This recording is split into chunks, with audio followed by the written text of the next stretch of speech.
We tend to think brain health is this big, complicated thing, but your brain actually responds to the tiny stuff you do every day.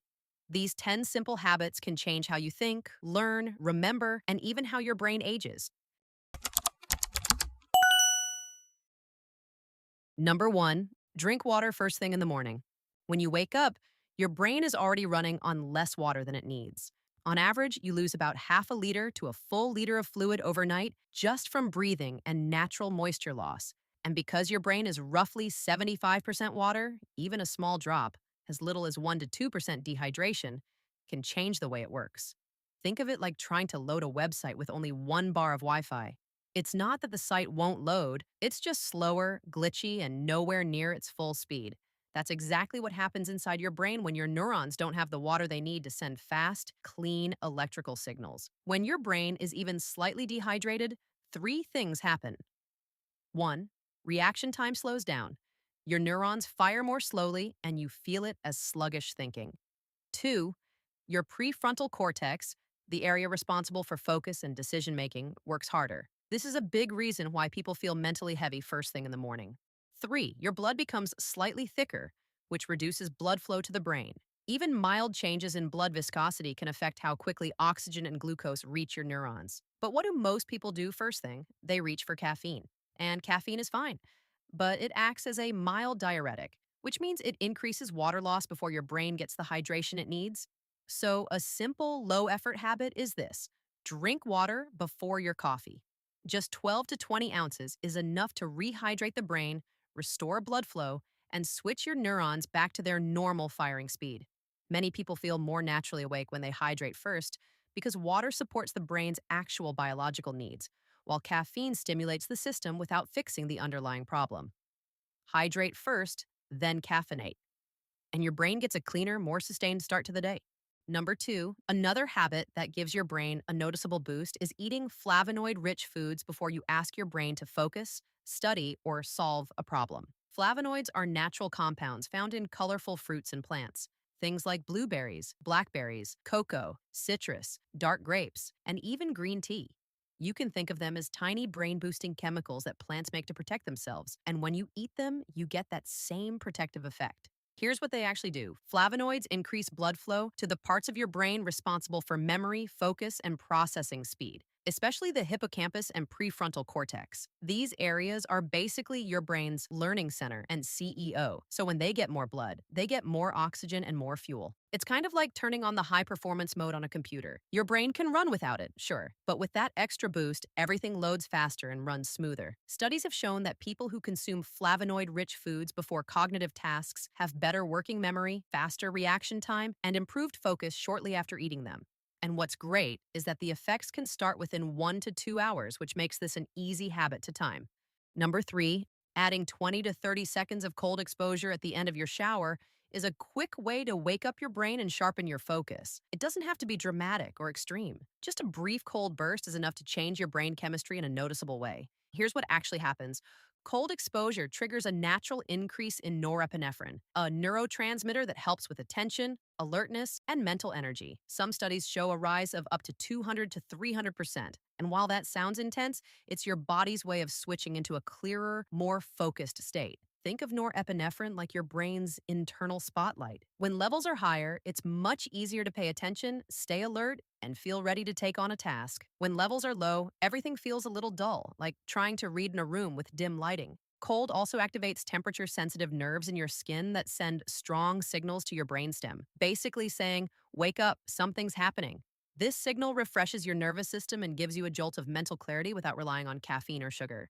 And the best part is that the effect lasts. A short cold burst can leave you feeling focused and energized for hours afterward because norepinephrine doesn't drop immediately. It stays elevated long enough to support your mood, attention, and overall mental drive.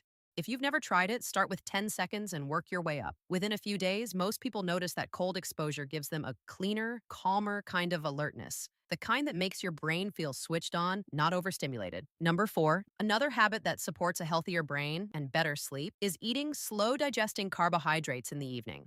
This might sound surprising, especially with how often we hear that carbs at night are bad. But for your brain, slow carbs actually help your sleep cycle work the way it's supposed to. Here's why it matters. Slow digesting carbs, things like sweet potatoes, oats, quinoa, beans, lentils, whole grain bread, or even a banana, raise your blood sugar gently instead of giving you a big spike. And that gentle rise helps an amino acid called tryptophan cross the blood brain barrier more easily. Tryptophan is what your brain uses to make serotonin, which later turns into melatonin, the hormone that helps you wind down and fall asleep. So, slow carbs don't just fill you up, they give your brain the raw materials it needs to shift into a calm, sleep ready state. Think of it like dimming the lights in your house. You're not flipping off a switch, you're easing your brain into the nighttime mode so your circadian rhythm stays aligned.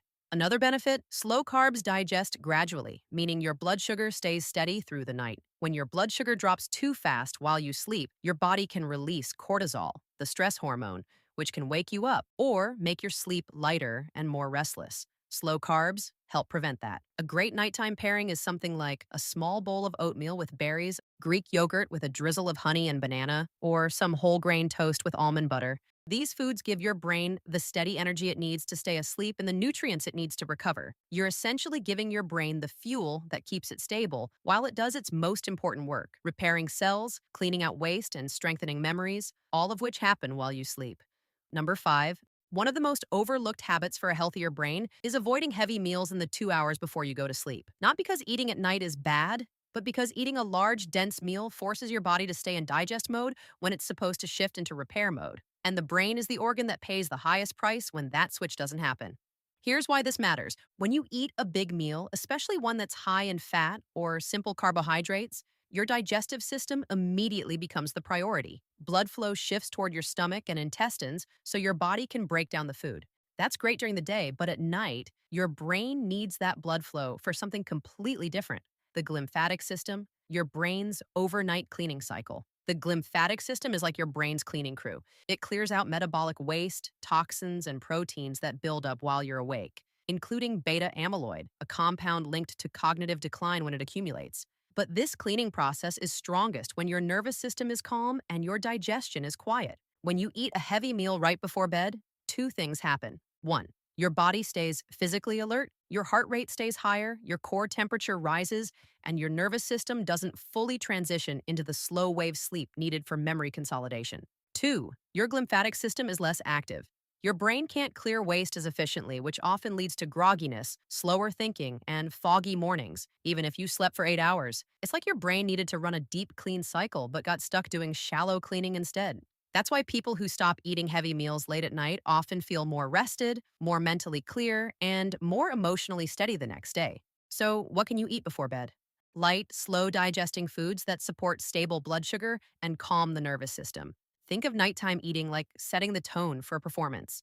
If your digestion is quiet and steady, your brain can do its best nighttime work, repairing cells, clearing waste, refreshing neurotransmitters, and building the memories you learned that day. Give your brain 2 hours without a heavy meal, and you'll feel the difference in your mental clarity the next morning. Number 6, one habit that can make a surprisingly big difference in your brain health and how clearly you think after meals is eating your protein first. This might sound small, but the order in which you eat your food actually changes how your blood sugar responds, how stable your energy feels, and even how consistently your brain can focus for the next several hours. Here's what's happening inside your body when you eat protein first. Protein slows down the absorption of carbohydrates. It's like laying down a slow, steady buffer in your digestive system. When protein enters your stomach first, it triggers the release of hormones that help regulate digestion and prevent your blood sugar from spiking too quickly. Why does that matter for your brain?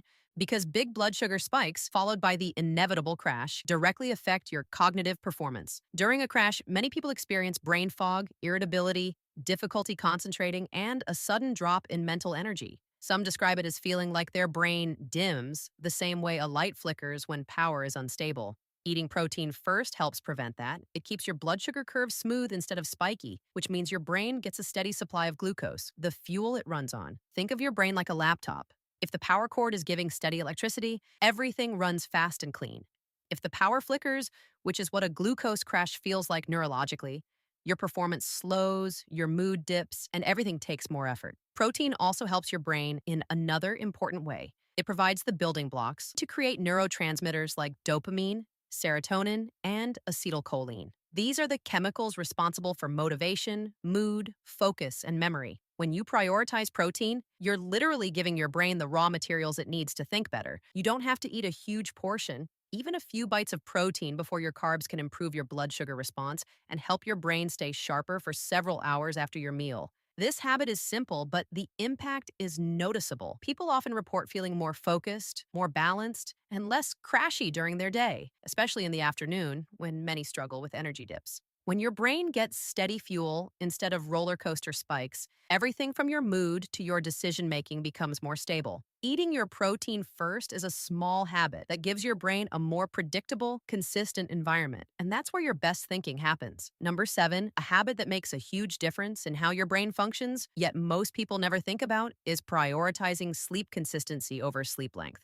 Your brain is far more sensitive to timing than people realize. Here's the basic idea. Your brain operates on a 24-hour rhythm called the circadian rhythm. You can think of it like your body's master schedule. It controls when you feel awake, when you feel sleepy, when certain hormones release, how your metabolism works, and even when your brain does its overnight cleanup and repair. This rhythm is incredibly powerful, but it only works well when your sleep happens around the same time every night. When your bedtime jumps around, even by an hour, it throws that internal clock off. Your brain ends up in this weird in between mode where it's not fully sure what to prepare for. You might technically get 8 hours of sleep, but you still wake up groggy, foggy, and slower than normal because the timing didn't match your brain's internal schedule. Here's a simple analogy. Imagine your circadian rhythm as a train system. When the train comes at the same time every day, things run smoothly. But if the train arrives at 10 p.m. one night, midnight the next, and 2 a.m. the night after, the entire system gets backed up, even if the train still runs for 8 straight hours. Your brain works exactly the same way. This also affects the glymphatic system, which works best during deep sleep. And deep sleep is most stable when your brain knows exactly when to expect it. If your schedule is unpredictable, your brain doesn't reliably enter those deeper stages, and you feel the consequences the next day. Sleeping 6.5 hours consistently often feels better than sleeping 8 hours inconsistently. The good news? You don't need to be perfect. Just try to keep your bedtime and wake time within about a 30 to 60-minute window each day. When your brain gets that rhythm locked in, you'll notice improvements in your mood, your focus, your energy, and even how fast your brain processes information. A consistent sleep schedule creates the foundation that makes the hours you sleep matter. Number 8, do eye tracking drills.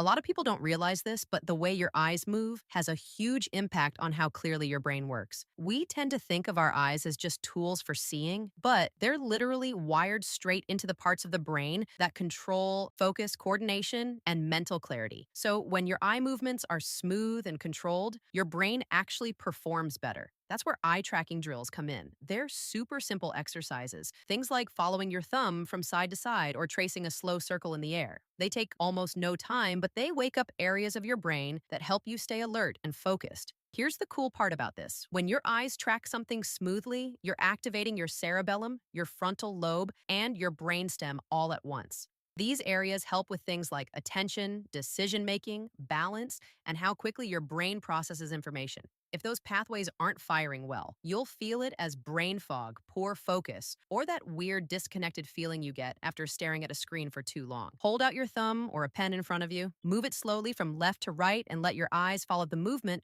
without turning your head. Then try up and down, then small, slow circles. Do this for just a minute or two, and that's it. What you're doing is strengthening the connection between your cerebellum, which coordinates movement, and your prefrontal cortex, which controls focus and planning. The better those areas communicate, the easier it is for your brain to stay organized and alert. People who try this usually notice that their mind feels clearer afterwards, almost like someone wiped smudges off their mental glasses. You may feel less eye strain, fewer headaches, better concentration, or just a calmer, more grounded sense of awareness. And because these drills reduce something called visual stress, basically noisy, inconsistent signals from your eyes, your brain doesn't have to work as hard to make sense of what you're seeing. So you save mental energy for things that actually matter. It's quick, it's simple, and it makes a real difference. A minute of eye tracking can set your brain up to focus so much better for the rest of your day. Number 9, something that doesn't get talked about enough is how powerful tiny moments of social connection are for your brain. I'm not talking about deep conversations or hanging out for hours. I mean the really small stuff. A quick good morning to someone, a nod at the barista, or even a simple smile. These moments seem insignificant, but your brain treats them like little hits of connection. Here's why this matters. Your brain is wired for social interaction, even if you're an introvert. Whenever you make even a small positive social exchange, your brain releases chemicals like oxytocin and dopamine. These help regulate stress, improve your mood, and increase your sense of safety in the world. What's cool is that it doesn't take much. Even a 3-second interaction can give your nervous system a tiny boost. Think of these micro connections like little check ins for your brain. They remind your nervous system that you're part of a community, that you're safe, and that you're not isolated. And your brain performs better when it isn't stuck in threat mode. Less stress equals clearer thinking, better focus, and more emotional stability. And there's another layer to this. When you engage in these small interactions, you activate a part of your nervous system called the social engagement system, which is tied to your vagus nerve. This system supports emotional regulation, facial expressiveness, and your ability to stay calm and grounded. So, by interacting with people in small positive ways, you're literally training your brain and body to respond to stress differently. You don't have to be outgoing or social all the time. Even one or two of these small moments throughout your day is enough to shift your brain chemistry just a little, and those tiny shifts add up over time. Your brain is healthier when you give it little reminders that you're connected to the world around you. It's a simple way to stay grounded, regulated, and emotionally balanced without needing long social gatherings or big commitments. And number 10, one habit that can have a surprisingly calming effect on your brain is eating at least one meal a day with zero external stimulation. No phone, no TV, no scrolling, no reading, just sitting, eating, and letting your brain focus on one thing at a time. This sounds simple, but in a world where our attention is constantly being pulled in a dozen directions, giving your brain this kind of quiet space is incredibly restorative.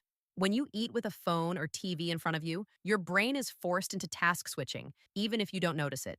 Every notification, every headline, every new piece of information pulls your attention away from your food and forces your prefrontal cortex to rapidly shift gears. This kind of multitasking increases mental fatigue, reduces your ability to register hunger and fullness cues, and keeps your nervous system in a slightly activated state. Eating in silence does the opposite. It activates your parasympathetic nervous system, the rest and digest state. This is the mode where your body digests food more efficiently, your heart rate lowers, and your brain finally gets a break from constant stimulation.